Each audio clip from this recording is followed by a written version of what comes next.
नमस्कार, मैं हूं मीनाक्षी गुप्ता और आप देख रहे हैं नेक्स्ट 9 लाइव और स्वागत है आपका हमारे इस खास कार्यक्रम में।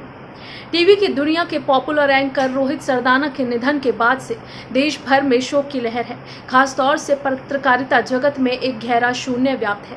रोहित सरदाना के निधन पर देश की तमाम राजनीतिक हस्तियों ने ट्वीट कर शोक व्यक्त किया था। रोहित सरदाना अपने निधन के बाद से एक बहुत बड़े सवाल छोड़ गए हैं।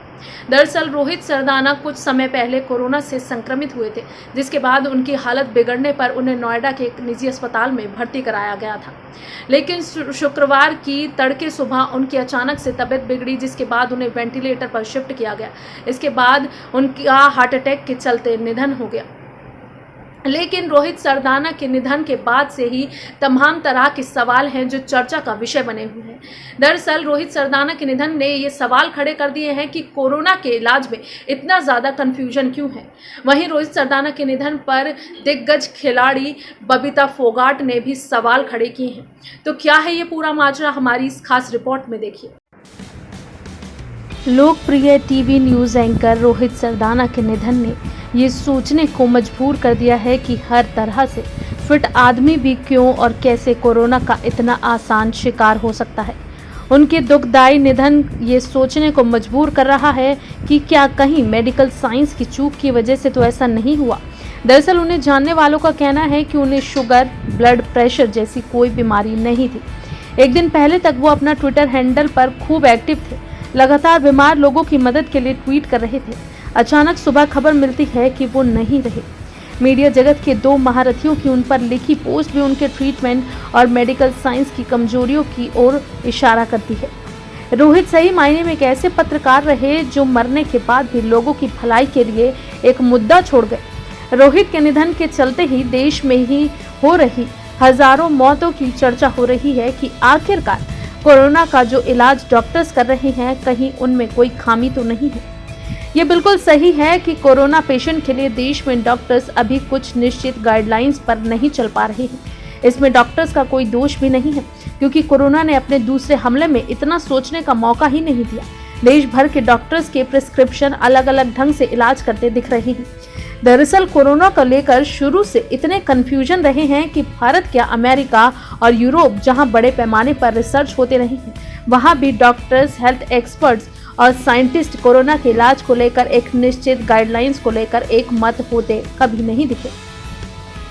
आपको याद होगा कि अमेरिका ने कोरोना के इलाज के लिए भारत से भारी मात्रा में HCQ टैबलेट्स मंगाए थे। HCQ को लेकर उस समय भी विरोध था, पर बहुत से लोगों के लिए जीवनदायी होने के बावजूद HCQ का यूज रोक दिया गया। भारत में भी HCQ के इस्तेमाल पर पाबंदी लगा दी गई। रेमडेसिविर के बारे में भी कुछ ऐसा ही है। एक तरफ भारत सरकार कह रही है कि रेमडेसिविर की कोई जरूरत नहीं है, बहुत कम मामलों में ये फायदेमंद है। अगर ये सही है तो फिर विदेशों से लाखों वायल रेमडेसिविर आयात क्यों हो रहा है। केवल दिल्ली NCR के कई मरीजों का इलाज कर रहे डॉक्टरों में रेमडेसिविर के इस्तेमाल के पैमानों में बहुत बड़ा अंतर है। डॉक्टर्स के पैमानों में अंतर देखकर तो हो सकता है कि आपको मेडिकल साइंस का तुक्का विज्ञान लगने लगे। दरअसल डॉक्टर्स की इन्हीं उधेड़-बुन को समझते हुए मशहूर टीवी जर्नलिस्ट रवीश कुमार देश भर के डॉक्टर्स का एक कमांड सेंटर बनाने का सुझाव देते हैं। मशहूर इन्वेस्टिगेटिव जर्नलिस्ट दीपक शर्मा अपनी फेसबुक पोस्ट में लिखते हैं कि रोहित के मामले में अगर कोई कमी खामी लाइन ऑफ ट्रीटमेंट में नहीं हुई तो कोई बात नहीं, पर अगर 1% भी हुई है तो तथ्य सामने आने चाहिए।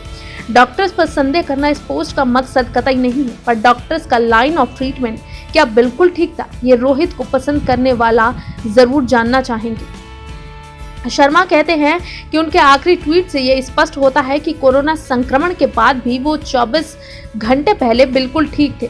29 अप्रैल की रात जब उन्हें कुछ तकलीफ होने पर नोएडा के एक निजी अस्पताल में दाखिल कराया गया, कुछ घंटे बाद सीने में दर्द हुआ तो ट्रीटमेंट भी तेजी से शुरू हुआ। जैसा बताया जा रहा है कि रोहित को कुछ देर बाद हार्ट अटैक आया और उन्हें बचाया नहीं जा सका। शर्मा कहते हैं कि मैं एक मेडिकल एक्सपर्ट नहीं हूँ, इसलिए आगे उनके इलाज को लेकर अपनी तरफ से कुछ कहना नहीं चाहता हूँ। शर्मा कहते हैं कि बेहतर होगा कि देश के स्थापित डॉक्टर्स का एक विशेषज्ञ पैनल रोहित को दिए गए लाइन ऑफ ट्रीटमेंट और प्रोटोकॉल का बारीकी से विश्लेषण करे। उन्हें अस्पताल में कब कब क्या क्या दिया गया इसका विश्लेषण हो, जो दिया गया उसका असर क्या क्या था, मरीज के लिए कितना मुफीद था, इस तरह की मेडिकल ओपिनियन ओवरव्यू बड़ी हस्तियों के मामले में अमेरिकी अस्पताल में दिए जाते हैं, सिर्फ इसलिए कि कहीं कुछ कमी तो नहीं रह गई या आगे के लिए लाइन ऑफ ट्रीटमेंट को क्या और दुरुस्त किया जा सकता है। मशहूर टीवी पत्रकार रवीश कुमार लिखते हैं कि मैं अभी भी सोच रहा हूं कि इतने फिट इंसान के साथ ऐसी स्थिति क्यों आई या इतनी तादाद में लोग क्यों अस्पताल पहुंच रहे हैं। क्या लोग अपने लक्षण को नहीं समझ पा रहे हैं या डॉक्टरों की सलाह को पूरी तरह से नहीं मान पा रहे हैं या एक से ज्यादा डॉक्टर्स की सलाह में उलझे हैं। रवीश कुमार कहते हैं कि मैं नहीं कहना चाहूंगा कि लापरवाही हुई होगी। ये सवाल मैं केवल रोहित के लिए भी नहीं कर रहा हूँ। रवीश कुमार रोहित के निधन को लेकर पूरे देश में हो रही कोरोना से मरने वालों और इलाज की बात कर रहे हैं। वो दिल्ली के अलावा जिलों और कस्बों में हो रहे निधन के बारे में भी सवाल करते हुए कहते हैं कि घरेलू स्तर पर इलाज में क्या कमी हो रही है जिसके कारण इतनी बड़ी संख्या में लोग अस्पताल जा रहे हैं। रवीश कुमार इस समस्या से निपटने के लिए कमांड सेंटर बनाने का सुझाव देते हैं, जहां देश भर में रैंडम प्रेस्क्रिप्शन और मरीज के बुखार के डिटेल को लेकर अध्ययन किया जाए और इस दौरान कोई चूक हो रही है तो उसे ठीक किया जाए।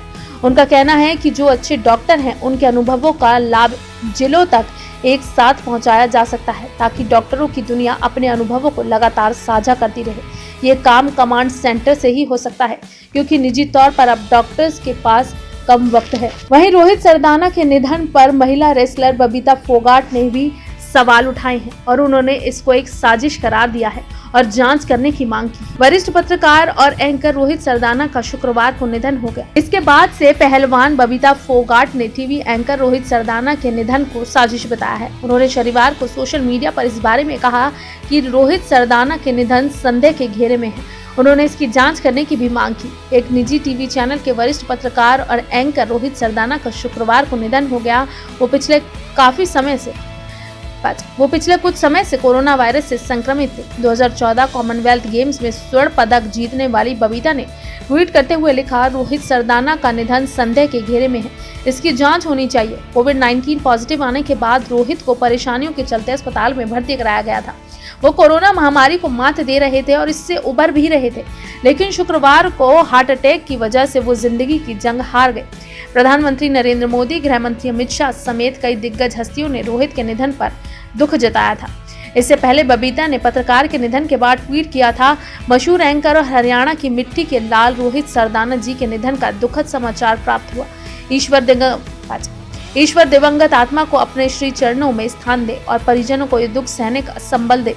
कुछ वक्त पहले गीता और बबीता फोगाट की ममेरी बहन रितिका ने भी अपनी जान ले ली थी और अपनी जान देने से एक दिन पहले ही उन्होंने एक राज्य स्तरीय कुश्ती प्रतियोगिता में हिस्सा लिया। फिलहाल के लिए इस कार्यक्रम में बस इतना ही। बाकी देश और दुनिया से जुड़ी ताजे तमाम अपडेट्स के लिए आप जुड़े रहिए नेक्स्ट 9 लाइव के साथ। और अगर आपको हमारा ये वीडियो पसंद आया है तो इसे लाइक, शेयर एंड कमेंट जरूर करें। साथ ही साथ हमारे चैनल नेक्स्ट 9 लाइव को भी जरूर सब्सक्राइब करें।